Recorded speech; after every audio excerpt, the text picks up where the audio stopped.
Reppers Jasmine Crockett delivered a fiery and uncompromising address that instantly commanded attention across the political spectrum. Her tone was assertive, her words sharp, and her message unmistakably clear. In the heart of her argument, she laid bare her criticisms of an administration she sees as fundamentally flawed in its handling of foreign policy and national loyalty. Without flinching, she zeroed in on what she described as an unsettling alignment with foreign adversaries and a blatant disregard for traditional alliances that have historically bolstered the United States' position on the global stage.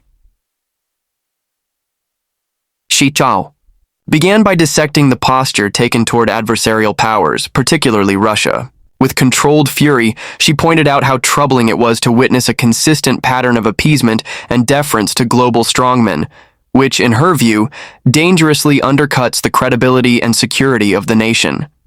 Her criticism centered on the notion that actions taken in recent years seemed more in service of personal relationships or political optics than of strategic national interest. For Crockett, this raised alarming concerns about loyalty, not only to the Constitution, but to the democratic values that underpin the Republic. She continued by illustrating her point with specific references to the strained relationships with traditional allies. She cited, for instance, reckless tariff threats against Canada and Mexico, long-standing trade and diplomatic partners, as emblematic of a disordered and impulsive foreign policy doctrine. These threats, she argued, were not just economically disruptive but diplomatically harmful, signaling to the world that long-standing friendships could be endangered by whim and ego. Crockett emphasized that diplomacy should be measured, consistent, and rooted in mutual respect, not wielded as a weapon for short-term political gain. Further intensifying her critique, she described what she saw as a deeply transactional approach to foreign policy. In this model, loyalty from allies was treated as a commodity, to be rewarded or punished based on fleeting political convenience. She expressed grave concern that such behavior undermines decades of diplomatic trust and makes it harder for global partners to rely on American leadership. This approach, in her view, leaves the nation vulnerable and isolated, weakening its ability to influence outcomes on the international stage. Her delivery was unrelenting. She pushed beyond the policy surface to expose what she described as a larger pattern of behavior that shows an alarming tolerance for autocratic governance styles. Crockett questioned the admiration some public officials have shown for authoritarian leaders, casting it as a betrayal of American democratic principles.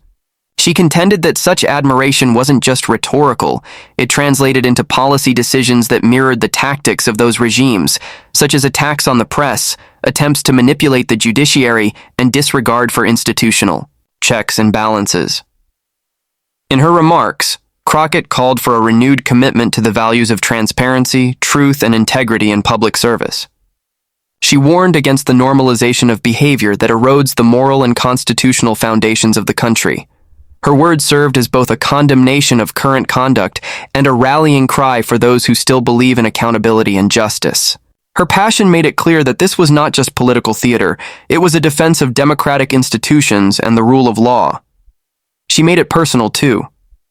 At one point, she reflected on the sacrifices of Americans who fought for the freedoms the country enjoys, freedoms that, she suggested, are at risk under a government that bends so easily toward authoritarian inclinations. Her tone was steeped in the gravity of the moment, invoking the memory of historical struggles for civil rights, justice, and equality. She seemed to be reminding her audience that those battles were not over, and that vigilance remains necessary. What stood out most in her speech was her unshakable resolve. She spoke not just as a member of Congress, but as a citizen determined to hold power to account. She did not equivocate, did not soften her stance for the sake of bipartisanship or decorum. She embraced her role as a watchdog for truth, using her platform to challenge what she sees as dangerous complacency among her peers. For Crockett, the stakes are too high for silence or politeness. Her speech marked a defining moment in a political landscape increasingly shaped by confrontation and moral clarity. In recent years, few public figures have drawn as much attention for their involvement in controversial government decisions as one particular former official, whose actions continue to reverberate across political discussions. His career trajectory has followed a path often seen in the inner circles of executive power, starting in advisory roles and culminating in significant positions overseeing intelligence and law enforcement operations. But what sets this individual apart isn't just his resume, it's the weight of the decisions he made and the firestorm they ignited. One of the earliest and most talked about controversies involved his role in releasing classified information, tied to a high-profile investigation into foreign interference. The decision to declassify and disseminate sensitive intelligence materials raised alarm bells within national security circles. Critics questioned whether the move was made to promote transparency or to discredit the intelligence community and steer public perception for political gain.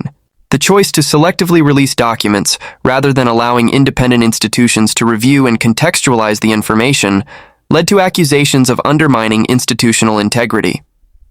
Beyond his role in handling classified data, another flashpoint came with the revelation of plans to dramatically expand the declassification of government materials, including those involving ongoing investigations. This move, announced with a tone of sweeping authority, sparked immediate concern among former intelligence officials and bipartisan lawmakers alike.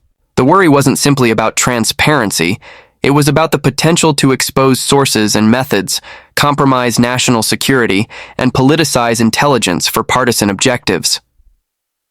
The declassification project, ambitious in scale and rhetoric, was couched in language that suggested deep state conspiracies and implied that long-standing national institutions were acting against the interests of the people.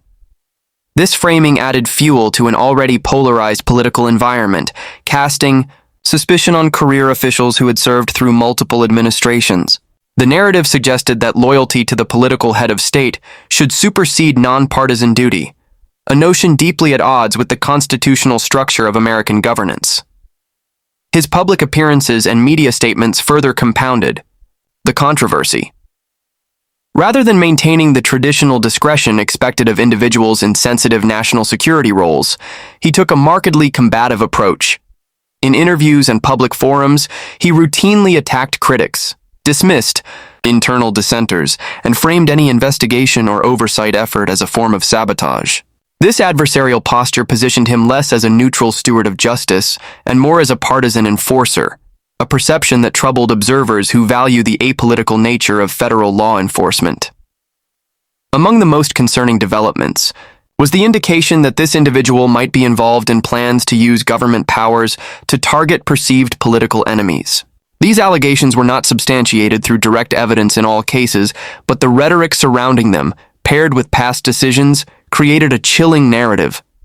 Legal scholars, former prosecutors, and civil rights advocates voiced alarm that these actions could represent a normalization of weaponized justice, where institutions designed to protect the public are instead turned into instruments of revenge or control. Adding to the unease were questions about his qualifications and experience. While he had legal training and had worked in government previously, critics argued that he lacked the depth and breadth of experience typically associated with overseeing national intelligence. More importantly, his pattern of aligning closely with a single political figure raised red flags about whether he could or would act independently when the moment required it. Despite all this, he retained the loyalty of key figures in certain political movements who praised his efforts to unearth alleged misconduct by former officials. They saw him as a truth-teller and a disruptor of entrenched bureaucracies. To them, his defiance of institutional norms was a strength, not a liability. But this view was far from universal. To many across the political aisle, his conduct represented a profound shift in how power was being exercised, one that threatened to erode democratic norms and the rule of law. What remains most striking is the legacy of distrust that followed his tenure. Institutional morale reportedly suffered, with longtime employees expressing concern about political influence and retaliatory culture. Faith in the impartiality of investigative agencies already under strain was further damaged. The long-term effects of this erosion may take years to fully measure, but the short-term consequence was clear. A public left, the atmosphere in the chamber was tense, the stakes high, and the moment one that demanded clarity and courage. With poise and purpose, Representative Jasmine Crockett stepped forward and delivered a blistering critique not only of recent political behavior, but of the broader decline in the nation's diplomatic standards. Her remarks didn't merely touch the surface, they cut into the core of what it means to lead responsibly on the world stage. She made it plain that her words weren't intended to score partisan points. They were a response to what she viewed as a dangerous and humiliating episode that put American integrity in jeopardy. At the heart of her commentary was a recent interaction between American officials and the President of Ukraine, Volodymyr Zelensky. Crockett described the exchange as deeply troubling, reflecting an attitude that she equated with bullying rather than diplomacy. In her view, the behavior on display was not just unbecoming, it was harmful. It sent a signal to allies and adversaries alike that the United States, once a standard-bearer for global leadership, had allowed impulsiveness and aggression to replace respect and strategy. Rather than using the moment to reaffirm American solidarity with Ukraine, a country fighting for its sovereignty against a formidable invader, some members of Congress used it to berate and challenge the leader of a besieged nation. Crockett expressed disgust at the manner in which the conversation unfolded, characterizing it as a moment of national embarrassment. She didn't hesitate to draw a sharp line between principled debate and outright disrespect, asserting that there's a difference between scrutinizing foreign aid and weaponizing it to publicly shame a wartime president. Crockett's tone was more than passionate, it was mournful at times. She issued what she called a public apology to the global community, stating that the conduct of certain American officials did not reflect the values of the broader American people. Her statement was striking, a member of Congress apologizing, not just for a policy dispute, but for the abandonment of moral and diplomatic decency. It was a moment that underscored her conviction that the country's reputation was being sacrificed on the altar of political theater. Her criticism extended beyond one meeting or incident. She connected the dots between this particular exchange and a pattern of behavior she believes has become normalized in recent years. The casual denigration of allies, the embrace of authoritarian figures, and a transactional approach to diplomacy that places power above principle. For Crockett, this isn't just about decorum, it's about national security. In her eyes, the erosion of trust between the U.S. and its allies weakens collective efforts to address global threats, from military aggression to economic instability. She also reflected on what this episode revealed about the state of internal governance. By treating diplomatic engagements as opportunities for partisan posturing, leaders risk reducing foreign policy to a stage for domestic theatrics. Crockett warned that when global leaders see American officials grandstanding rather than engaging in thoughtful discussion, it chips away at the credibility that diplomats and military leaders work so hard to build. For her, this degradation is not only unwise, but unsustainable. In another powerful moment, she invoked the responsibilities of public office, emphasizing that elected officials are stewards of America's values, not just its power. She reminded her colleagues that their words and actions ripple far beyond Washington, D.C., influencing decisions in foreign capitals, military barracks, and refugee camps. The message was clear. America doesn't just set policy, it sets an example. And if that example is one of cruelty or condescension, the consequences can be far-reaching. Her words resonated with a broader concern that the country is becoming increasingly isolated, not because of a deliberate strategy of disengagement, but because of a growing perception that its leaders no longer value partnership. Crockett made it clear that relationships with allies aren't just political conveniences, they're lifelines in times of crisis. Undermining those relationships through arrogance or belligerence, she argued, is both short-sighted and dangerous. She concluded her remarks with a call to conscience, urging her colleagues to remember the responsibility that comes with global leadership. To her, the measure of power is not in how it is wielded over others, but in how it is shared with those who fight for freedom, democracy, and peace. Through her forceful, unfiltered remarks, she challenged the chamber and the nation to live up to its highest ideals rather than settle for its worst instincts. The words rang out with unmistakable clarity, bold, defiant, and wholly unfiltered. Representative Jasmine Crockett has emerged as one of the most uncompromising voices in today's political landscape, and her recent remarks only solidified that image. In a media environment often saturated with rehearsed talking points and cautious phrasing, her directness is jarring, even refreshing to many. But more than just style, her rhetoric reflects a deeper urgency. She speaks from a place that feels raw and grounded in lived experience, frustration, and a deep sense of accountability to those she represents. In her latest address, Crockett didn't just criticize policy or express disagreement with ideology. She launched into a blistering analysis of leadership failures that, in her eyes, have damaged the nation's reputation, harmed its people, and trampled on its founding values. With precise, cutting language, she dismantled the notion that political office is simply about performance or showmanship. She argued that leadership requires courage, empathy, and an unrelenting commitment to truth, even when that truth is uncomfortable or inconvenient. She drew sharp contrasts between theatrics and responsibility, suggesting that many current leaders are more interested in scoring viral sound bites than crafting effective policy.